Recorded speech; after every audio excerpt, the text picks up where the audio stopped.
Meghan Markle crashed Valentino Garavani's funeral in Rome uninvited, with entourage and big camera crew to film for her image rehab. Security booted her fast. No respect for the dead, just her brand.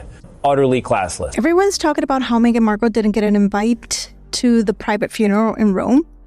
That, my friends, is the wrong story. The real story is that her private outreach became public, and that only happens when the room wants you exposed and not included, which is bad news for Meghan Markle. Meghan Markle just hit a jaw-dropping public rejection that's got her furious. While her husband Harry was breaking down in a London courtroom, getting scolded by a judge, yes, 3 times, Meghan was on a mission of her own. Sources say she was frantically calling fashion insiders, trying to score an invite to the legendary Valentino's funeral in Rome. She got shut down hard. Meghan Markle is in California with her wanting to be in the UK husband, trying to get back to the UK. But what is so alarming to me is this how Meghan continues to want to create these ripples in these other areas and parts of the world as she did a few days ago. And now, Hollywood sources are spilling the tea on the whole desperate operation. This isn't just about a funeral, this is about Meghan's whole post-royal game plan unraveling right before our eyes. Here's what went down. On January 19th, 2026, the fashion world lost a giant. Valentino Garni passed away in Rome at 93. Within hours, Meghan reportedly went full throttle. Hollywood insider Rob Shooter revealed that Meghan quietly reached out to Valentino's inner circle, hoping to secure a spot among the fashion elite. It is a lot of fun to see so much of the royal family and in such a strategic way to where we're learning a little bit more about them, but really their mission is to get these important causes out there. We had to be creative, but today you click your fingers and you've got all these platforms beating a path to the doorway of Buckingham Palace or Kensington Palace saying, yeah, we'll make it. Let that sink in. A beloved legend had just passed, and her first move wasn't condolences. It was scheming for an invite. The funeral, held Friday, January 23rd at the Basilica Santa Maria degli Aide Mari in Rome, promised an ultra-elite guest list. Tom Ford, Donatella Versace, Anna Wintour, Anne Hathaway, Elizabeth Hurley, Italian Prime Minister Giorgia Meloni, and over 10,000 attendees for the public viewing. I remember going to the press conference when the restoration of the castle was finished, and it was announced that it had been done within the budget, within the time. The press was so disappointed. Meghan wanted in, sources say, and she was very deliberate about it. Here's the catch. Meghan has never attended a Valentino runway show. She's never been part of the inner circle. Sure, she's worn his designs, but so have millions of women. This wasn't about respect. It was about access. It was about getting photographed next to Anna Wintour and Donatella Versace. It was networking, pure and simple. And she thought it would work because she'd pulled stunts before. Hard to tell you why I cannot stand Meghan Markle so much. After all, there are a lot of know-nothing, attention-seeking former actresses in this world. Part of it is because I do love the UK so much, and I think we effectively exported our worst cultural asset to hurt their royal family. And the other part of it, though, is the way that the media has always lapped up her obviously false claims and fed into her delusions of grandeur, which culminated in her and her husband, Prince Harry. In October 2025, she crashed Paris Fashion Week, showing up at the Balenciaga show. Creative director Pierre Paolo Pet confirmed she reached out and begged to get in. Meghan thought she could do the same at Valentino's funeral. She tried to leverage her connection with Pacelli, Valentino's former creative director from 2008 to 2024. But this time, the fashion elite said no. Radar Online reports that Meghan Markle didn't just fail quietly, she was publicly rejected. The funeral on January 23rd went on without her. Anne Hathaway gave a heartfelt tribute. They have no idea where this came from. And as I told you and your producers... I bet it came from Meghan's team. I bet you anything it came from Meghan's team. Come on. Absolutely. Tom Ford, Donatella, Anna Wintour, Elizabeth Hurley all attended. Meghan, nowhere in sight. And thanks to leaks, the world saw her desperate phone campaign unfold.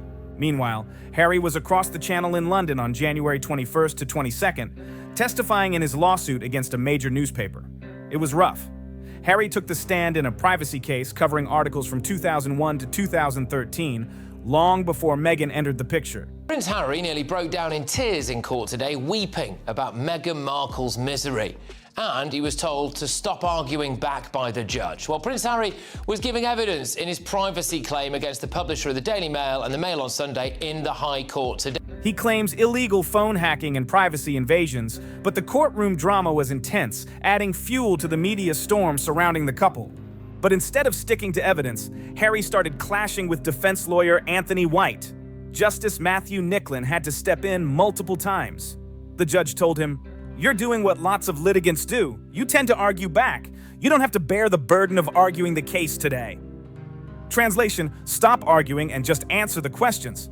But Harry couldn't help himself. He kept going off on wild tangents. Meghan Markle has always wanted to be an A-lister. Not adjacent, not inspired by.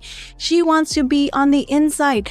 But she genuinely believed that marrying into royalty meant that she could simply just inherit elite status and that everybody would just swing the door open for her.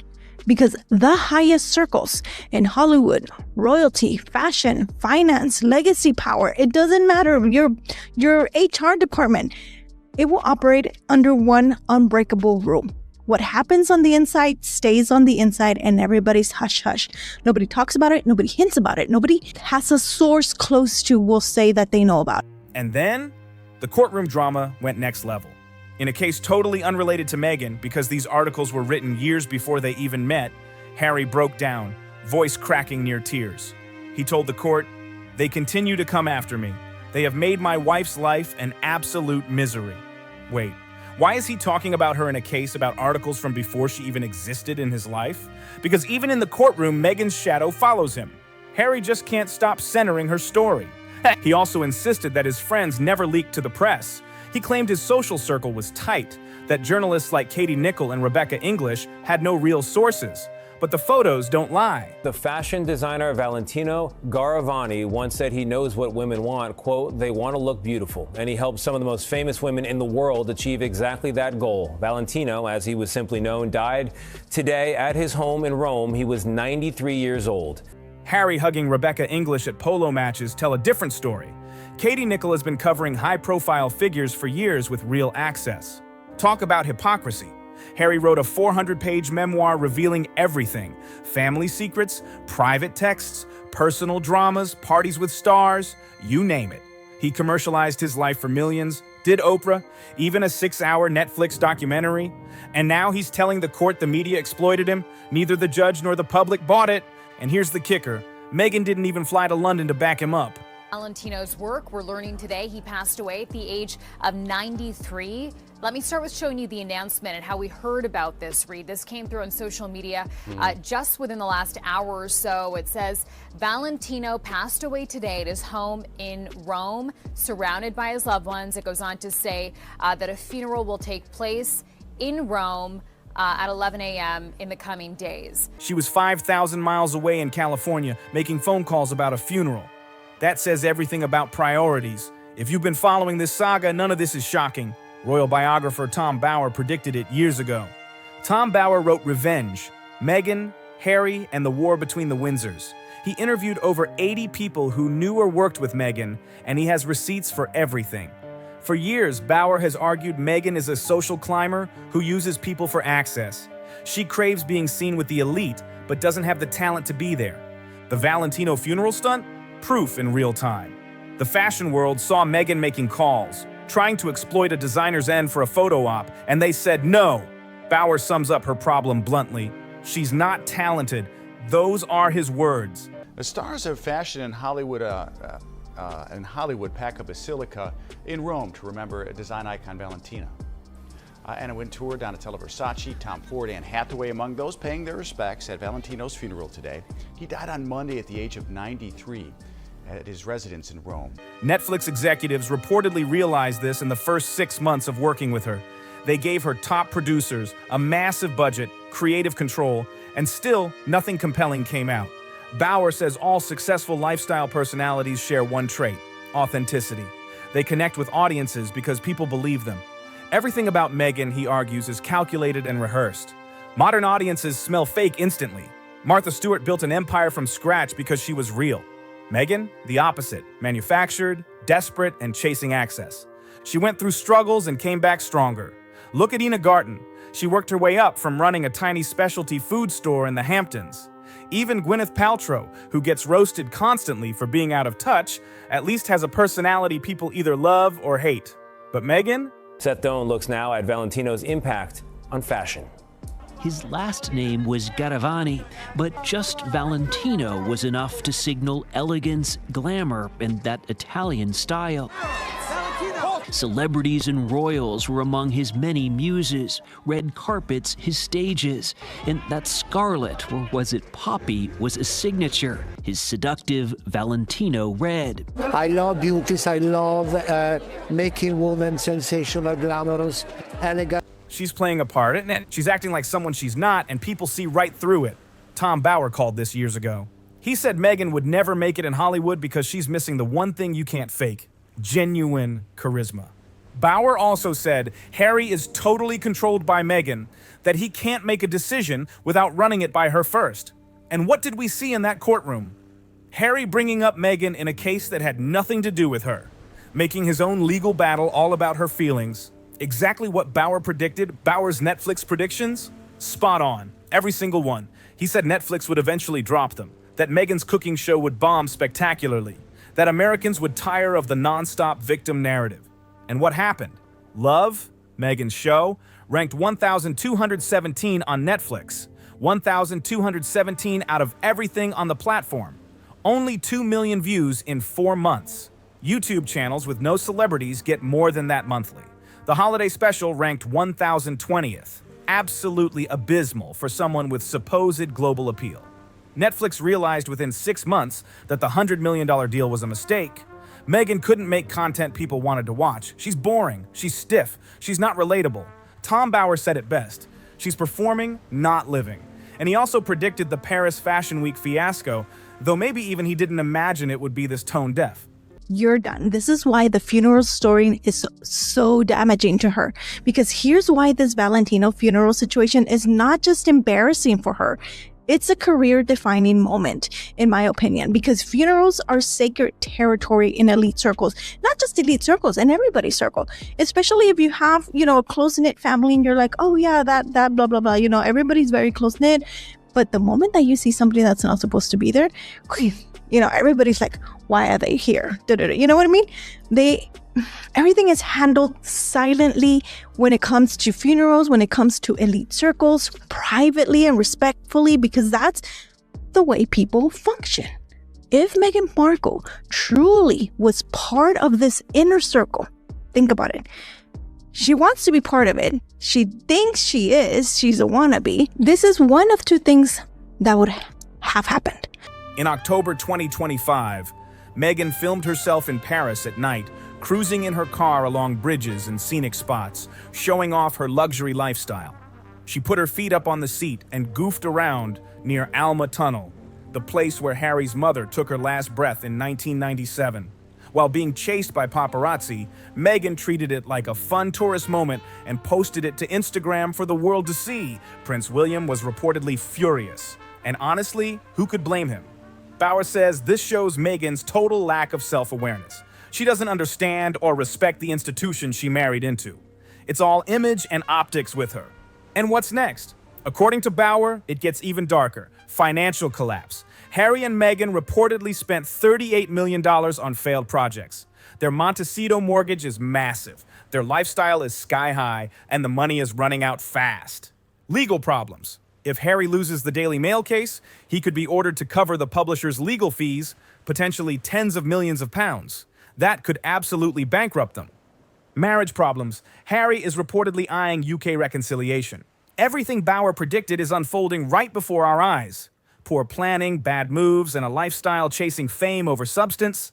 Meghan and Harry are finding out the hard way that being part of the elite isn't just about showing up or taking photos. It's about talent, authenticity, and understanding the game. Harry was on the defensive and very bristly and very abrasive. And the judge intervened 3 times to try and calm him down.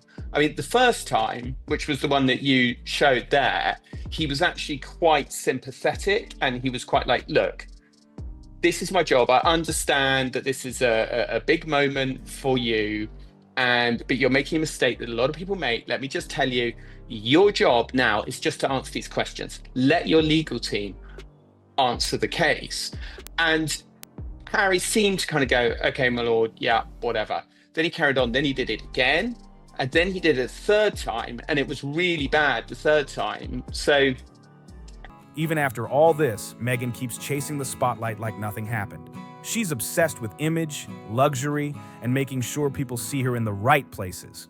While others in Hollywood grind and prove themselves, Meghan's moves are all staged for cameras and headlines. Take her social media stunts, for example. Sources say she meticulously plans every post, every outfit, every angle, but it feels rehearsed, not real. People can smell a performance from a mile away, and that's exactly why her projects flop. No amount of money or connections can hide a lack of authenticity. And Harry? He's caught in the middle. Tom Bauer predicted it years ago. Meghan's influence over Harry is total. Every decision, every public appearance, every business move, he runs it by her first. That courtroom meltdown was proof. He turned a legal case about himself into another stage for Meghan's drama. Meanwhile, their so-called Hollywood ventures are burning through cash. Reports say they've spent tens of millions on projects that never caught fire. Their Montecito mansion alone costs a fortune to maintain. Luxury cars, private jets, sprawling events, it's all adding up. And the money isn't coming back fast enough. Even in fashion circles, Meghan is struggling. She's tried to insert herself into elite events, but insiders say she's seen as an outsider. Attempts to network and crash high-profile gatherings have backfired, leaving her frustrated and exposed. While other celebrities climb their way up with talent or charm, Meghan relies on optics. And optics can only get you so far. Her public image is starting to crack too. Fans and critics alike are noticing a pattern: rehearsed smiles, staged moments, and desperation for attention. Bauer's warnings about her lack of genuine charisma seem to be coming true in real time. Unlike lifestyle icons who connect naturally with audiences, Meghan's persona feels like a carefully crafted performance. Even small projects aren't immune. Sources say executives and producers gave her opportunities with big budgets and creative freedom, but the results never hit. Ratings flop, social media engagement underwhelms. Prince Harry broke down in big boy tears as he gave some testimony today in his lawsuit against the Daily Mail, claiming that they have made his wife's life an absolute misery. Well, Harry, I'm sorry. Why does that have any bearing on this case at all? You're talking about articles that were written between 2001 and 2013, 3 years before you allegedly met your wife. So what does Meghan have anything to do with this trial?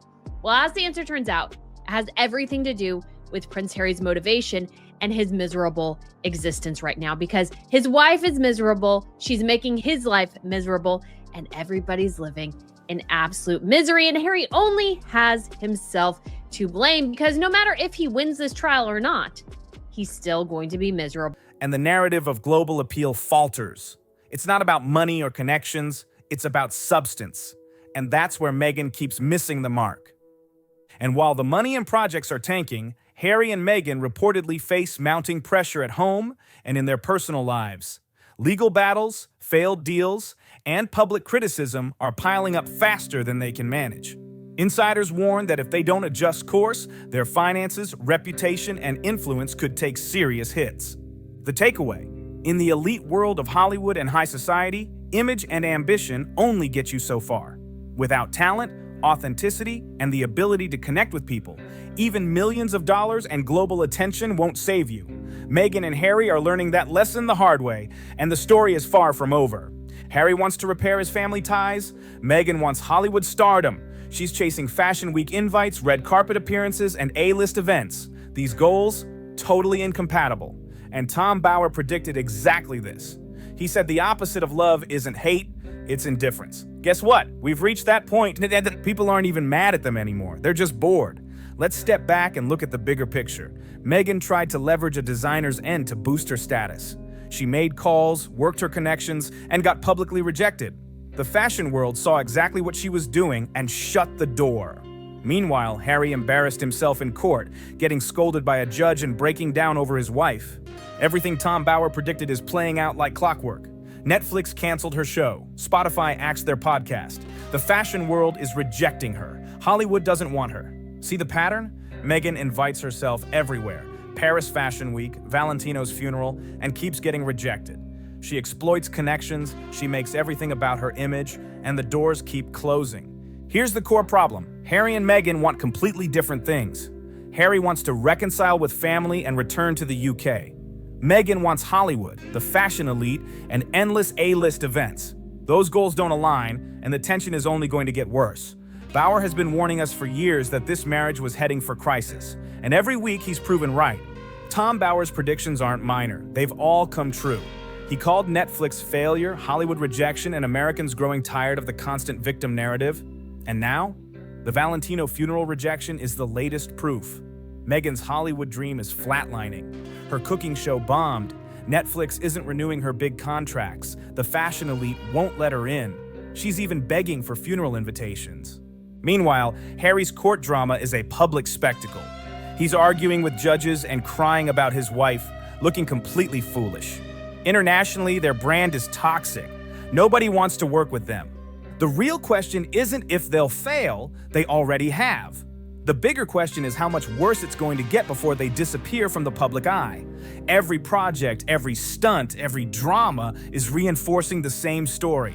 Harry and Meghan are on a collision course with irrelevance. So what do you think? Are we watching a marriage collapse in real time? Is this the slow unraveling of a Hollywood dream gone wrong? One thing is clear, Tom Bauer has been calling it from the start. And right now, reality is proving him more right than ever. If you watch this and have thoughts, drop them in the comments below. If this breakdown made you see things differently, hit subscribe and stay locked in for more deep dives like this. Don't forget to like the video and share it with someone who needs to see it.